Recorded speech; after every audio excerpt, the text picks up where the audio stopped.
Bonjour à tous les grains de sel qui nous regardent. Aujourd'hui, on va parler écologie, mais pas que.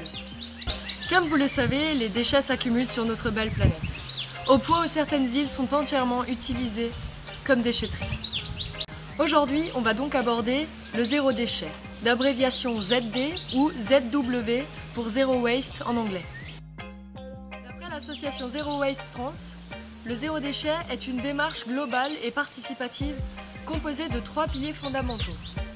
Déjà, produire sobrement, ce qui implique des modes de production différents et aussi des modes de consommation différents.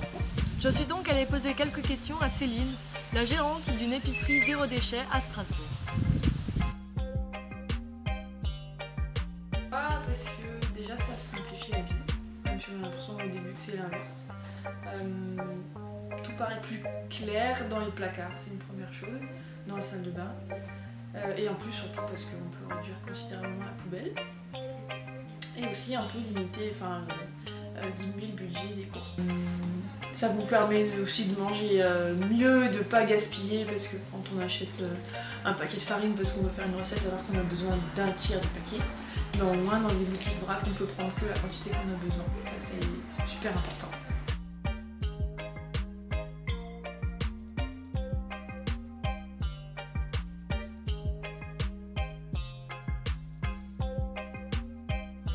En tout cas dans les boutiques comme la mienne, vous trouvez des produits de qualité. Et je pense surtout au rayon hygiène et entretien. C'est-à-dire que là, en plus de ça, vous faites attention à votre santé. Et surtout, on ne met pas des produits chimiques dans l'eau, puisque tous les produits que j'ai là-bas, ils sont éco-certes. Donc du coup, ce qu'on relâche dans la nature n'est pas chimique. Ça va être quand même super important.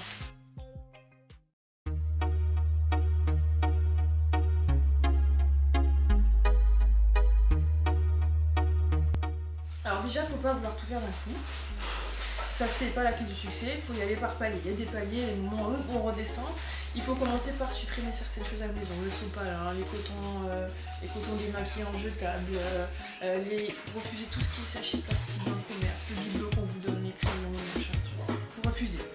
C'est pas compliqué de dire non, non, pas de sachet. Il faut s'équiper un petit peu et penser à prendre un petit sachet dans son sac, un sachet tissu.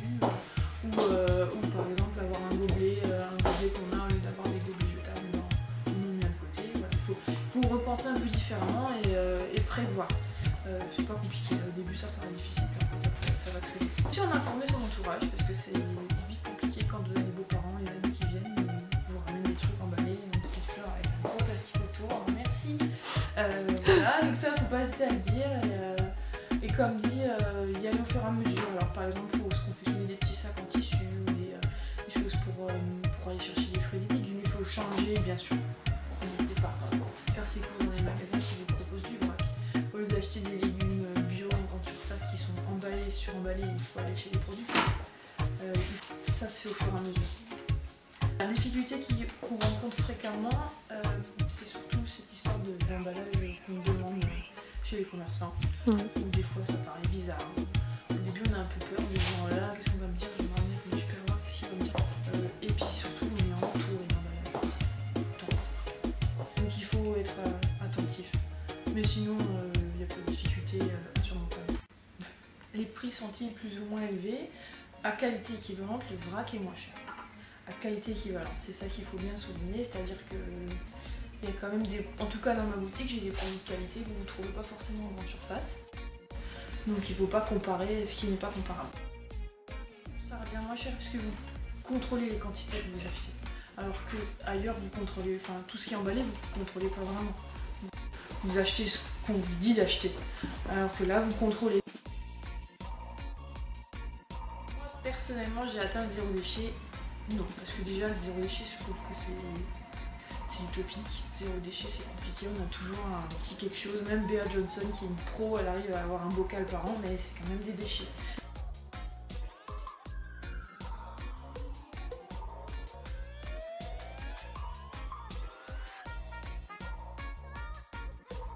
Moi je fais mes courses ici, c'est quand même pratique. Donc là-dessus c'est clair que c'est bon.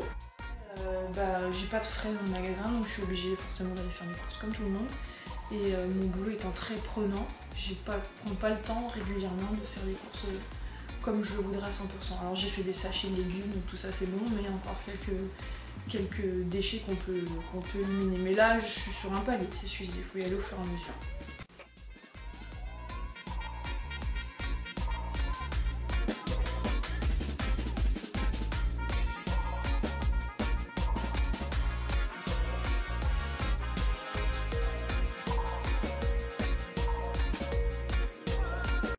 Piliers sont les suivants. Optimiser et allonger l'usage des déchets, en réutilisant, en partageant et en mutualisant les biens. Et enfin, préserver la matière en compostant ou en recyclant. Mais on comprend l'intérêt des deux premiers piliers lorsqu'on se rend compte qu'en France, chaque année, le recyclage et le compostage font perdre 10 milliards d'euros. Avec Fabien, un ami, nous avons donc décidé d'aller nettoyer une rivière en périphérie de Strasbourg pour montrer que nous tous et nous toutes, nous pouvons agir au quotidien et faire notre part. On n'a pas forcément besoin d'attendre que des associations fassent le travail à notre place ou lancent des projets pour y aller et se dire bon maintenant aujourd'hui je vais faire quelque chose de ma journée. Fabien prépare le sac poubelle et nous allons nettoyer tout ça.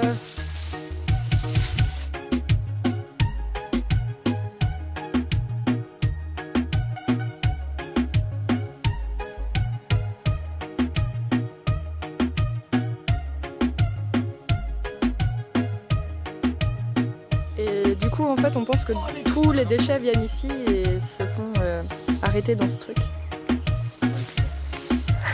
Bon courage. Oh mais c'est de la vase. Mais oui. Tu t'attendais à quoi?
Oh, elle est froide. Oh.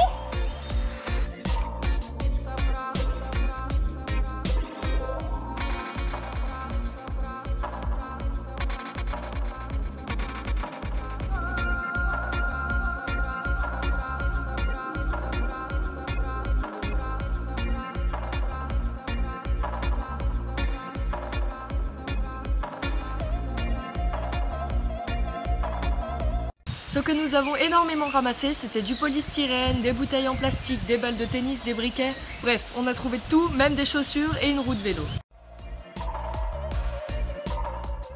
Je pense qu'il est donc important que je fasse un petit récap du temps de dégradation des déchets. Un mégot met 1 à 5 ans. Une boîte de conserve, 50 ans. Une bouteille en plastique de 100 à 1000 ans. Le verre met jusqu'à 5000 ans. Et un sac plastique a une durée de vie aussi longue que des serviettes ou des tampons hygiéniques, c'est-à-dire plus de 400 ans. Enfin, j'aimerais aussi parler de la Suède, qui est un exemple intéressant en matière de recyclage et de compostage, puisqu'elle recycle 99% de ses déchets. Et bien sûr, en dehors des déchets verts, ce qui fait qu'au final, seul 1% des déchets se retrouvent dans des décharges à ciel ouvert. Il faut savoir qu'en moyenne, un Français produit 354 kg de déchets par an. Finalement, voici quelques astuces que j'ai prises quand je me suis lancée dans le zéro déchet. Déjà, pas de papier autour du pain en allant à la boulangerie. Mettre un papier stop au pub sur la boîte aux lettres. Mettre de l'huile au fond des plats à tarte pour éviter d'utiliser du papier. Aller faire ses courses dans des magasins bio qui proposent régulièrement du vrac. Il y a aussi la coupe menstruelle pour éviter de faire des déchets avec les serviettes ou les tampons hygiéniques. Et pour finir, n'oubliez surtout pas d'aller faire vos courses dans des épiceries zéro déchet. Si vous êtes à Strasbourg, il y a Le Bocal qui est à la Cruteno, il y a Day by Day qui est au Neudorf. Et sinon, si vous n'êtes pas à Strasbourg, je sais que dans plein de villes de France, il y a quand même pas mal d'épiceries zéro déchet. Il suffit de vous renseigner sur internet un petit coup et je pense que vous devriez en trouver.